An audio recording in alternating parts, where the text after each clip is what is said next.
to the attendant and waved at Bill in his office. Bill seemed to recognize him. At least he nodded briefly.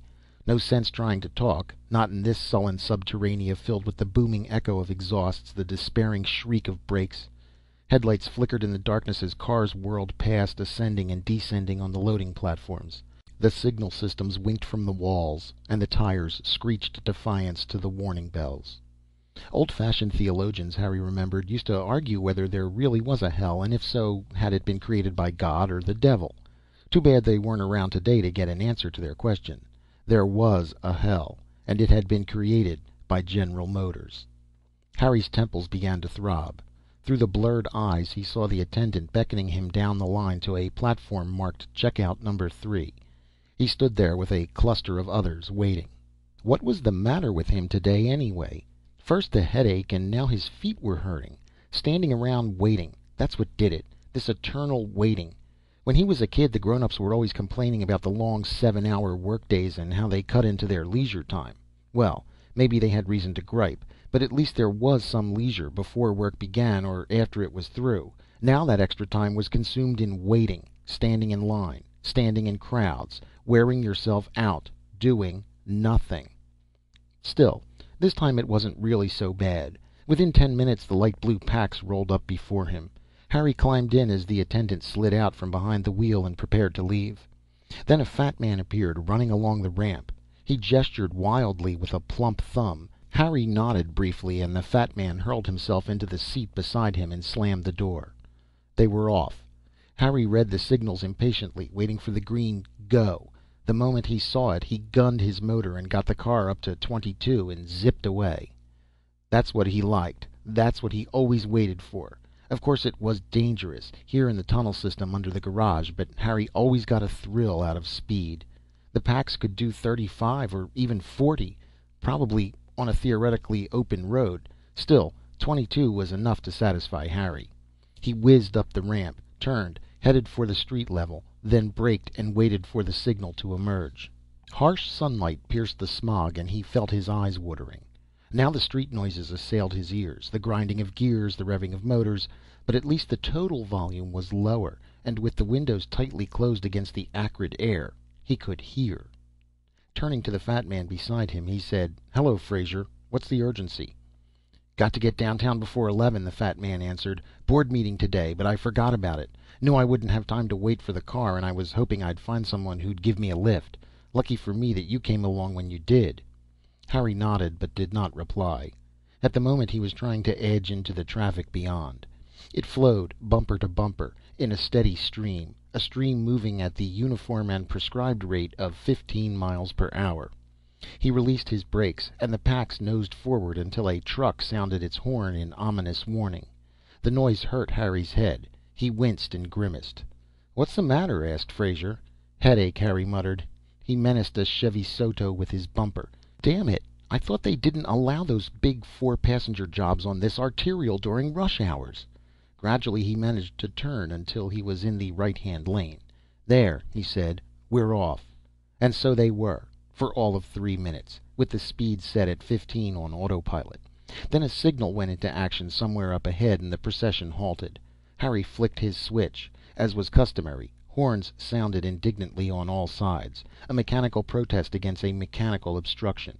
Harry winced again. "Hangover?" Fraser asked solicitously. "Try aspirystamine." Harry shook his head. "No hangover, and I've already taken 3, thanks.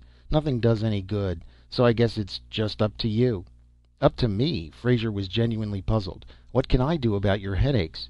You're on the board of city planners, aren't you?" "That's right."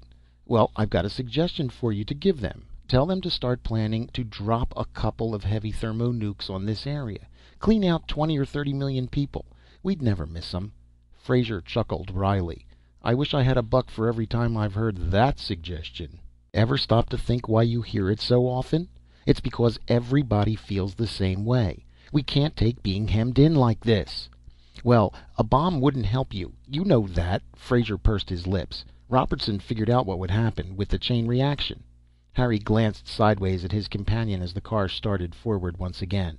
"I've always wondered about that," he said. "Seriously, I mean, Is the story really true, or is it just some more of this government propaganda you fellows like to hand out?" Fraser sighed. "It's true, all right. There was a scientist named Robertson, and he did come up with the thermonuke formula way back in '75. Proved it, too. Use what he developed and the chain reaction would never end. Scientists in other countries tested the theory and agreed.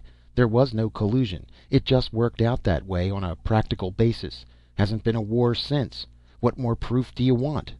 "Well, couldn't they just use some of the old-fashioned hydrogen bombs?" "Be sensible, man. Once a war started, no nation could resist the temptation to go all out. Fortunately, everyone realizes that. So we have peace. Permanent peace. I'll take a good war any time in preference to this." "Harry, you don't know what you're talking about. You aren't so young that you can't remember what it was like in the old days. Everybody living in fear, waiting for the bombs to fall. People dying of disease and worrying about dying from radiation and fallout. All the international rivalries, the power politics, the eternal pressures and constant crises. Nobody in his right mind would want to go back to that. We've come a mighty long way in the last 20 years or so." Harry switched to autopilot and sat back. "Maybe that's the trouble," he said. "Maybe we've come too far too fast. I wasn't kidding about dropping those thermonukes either. Something has to be done. We can't go on like this indefinitely. Why doesn't the board come up with an answer?" Fraser shrugged his heavy shoulders. "You think we haven't tried, aren't trying now?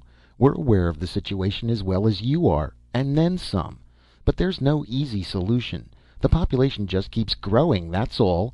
No war to cut it down. Contagious diseases at a minimum, average life expectancy up to 90 years or better. Naturally, this results in a problem. But a bomb won't help bring about any permanent solution. Besides, this isn't a local matter, or even a national one. It's global. What do you think those summit meetings are all about?" "What about birth control?" Harry asked. "And why don't they really get behind an emigration movement?" "We can't limit procreation by law, you know that." Fraser peered out at the swarming streams on the sidewalk levels. "It's more than a religious or a political question. It's a social one. People want kids. They can't afford them.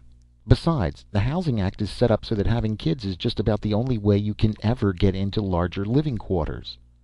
"Couldn't they try reverse psychology? I mean, grant priority to people who are willing to be sterilized."